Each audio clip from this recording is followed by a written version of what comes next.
शासन चिटफंड कंपनियों को मान्यता दे देती है और वह इस मान्यता को बताकर लोगों से पैसा ऐड कर चले जाते हैं और लोगों को जब पैसे की आवश्यकता होती है तब उन्हें पैसा नहीं मिलता तो उन्हें आत्महत्या जैसे कदम उठाने पड़ते हैं। ऐसा ही अजय सोलंकी निवासी धामनोद ने सहारा में अपना 4 से 5 लाख इकट्ठा किया था जो जितेंद्र भट्ट नामक एजेंट को दिया था, लेकिन उनका पैसा अब वापस नहीं दिया जा रहा है और उनके साथ अनेकों बातें की जा रही हैं।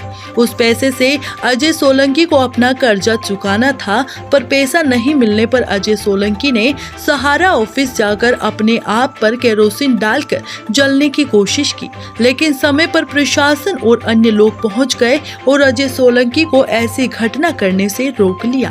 क्या नाम है आपका? अजय सोलंकी। आज जो आप जो आत्महत्या करने की कोशिश की, क्या कारण रहे?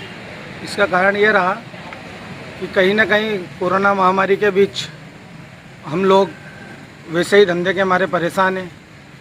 शासन के द्वारा भी कोई पैसा नहीं मिला एवं काम धंधे सब ठप पड़े हैं।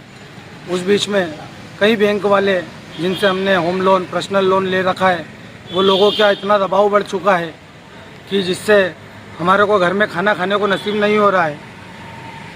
और हमारे कुछ जो पैसे हैं कुछ बैंकों में दे रखे हैं, जमा कर रखे हैं, एफडी है, आरडी है, जिससे कि कुछ हमारे बीच में पहले हमने पैसा जमा करा था। हमारे बीच में जितेंद्र भट्ट करके कोई एक हमारे मित्र थे, वो आए थे, उन्होंने पैसा जमा करवाया हमसे और उन्होंने क्या मालूम किस बैंक में जमा करा, जिससे कुछ उन्होंने बाद में बताया कि सहारा में आपकी एफडी कर दी है, सहारा में आपकी आरडी कर दी है।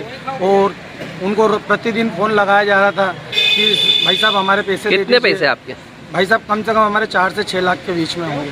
तो कितने साल से आप मांग रहे हैं? मैं करीबन 3 साल से उनसे निवेदन कर रहा हूँ कि मुझे पैसे दे दो, मैं परेशान हो रहा हूँ, मुझे किस्तें भरना है, मेरे पर्सनल लोन है, मेरे मिसेस के नाम से पर्सनल लोन चल रहे हैं। मेरी मिसेस को कुछ बैंक वाले धमकाते भी हैं कि आपकी स्कूल, मेरी मिसेस वैसे गवर्नमेंट टीचर है, अध्यापिका है, उनके स्कूल में जाके, उनके स्टाफ में जाके उनको बदनाम करते हैं, उनको अनशन बोलते हैं। तो मैंने इनसे सभी से निवेदन करा कि भैया मुझे पैसा दे दीजिए, मेरा जो जमा पूंजी है वो मुझे दे दीजिए तो मैं दूसरी बैंकों में भर दूँ, क्योंकि अभी हमारी उनकी सैलरी भी जो आती है वो घर खर्चे में चली जाती है। क्योंकि अब हम तो क्या है कि लॉकडाउन के बाद से हमारी व्यवस्था पूरी गड़बड़ाई हुई है, पर उसके बावजूद भी क्या इस आपको पेट्रोल क्यों डालना पड़ा? मैं आज भी मैंने फ़ोन पे चर्चा करी हमारे जो एजेंट थे जितेंद्र जी भट्ट उनसे, तो उन्होंने बोला कि मैंने उनसे पहले बोला कि आप मेरे घर आ जाइए, तो मेरे घर नहीं आए, बोले आप ऑफिस आ जाइए। तो मैं मेरे मिसेस और मेरे बच्चों को लेके ऑफिस में गया उनके, और उनके मैनेजर से मैं बात करता, उसके पहले ही बैंक मैनेजर ताला लगा दिया बैंक में और वहाँ से चले गए। उसके बाद उनको फ़ोन लगाता रहा तो भी उन्होंने फ़ोन रिसीव नहीं करा और मोबाइल स्विच ऑफ कर लिए। उसके बाद तत्परता से मेरे को कुछ समझ नहीं आया और मैंने ये कृत्य काम करा।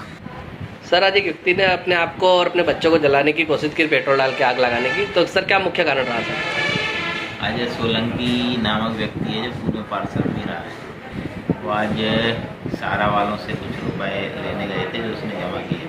उन लोगों ने बातचीत नहीं की और वो चले गए, जिससे वो गुस्सा आके उसने अपने शरीर पर केरोसिन डाल लिया, जिसको पहुँच करके तत्काल बुलवाया गया, समझाया गया और उसको बताया गया कि अगर कोई समस्या है तो थाने में रिपोर्ट करो, आपकी ज़रूरत मदद की जाएगी।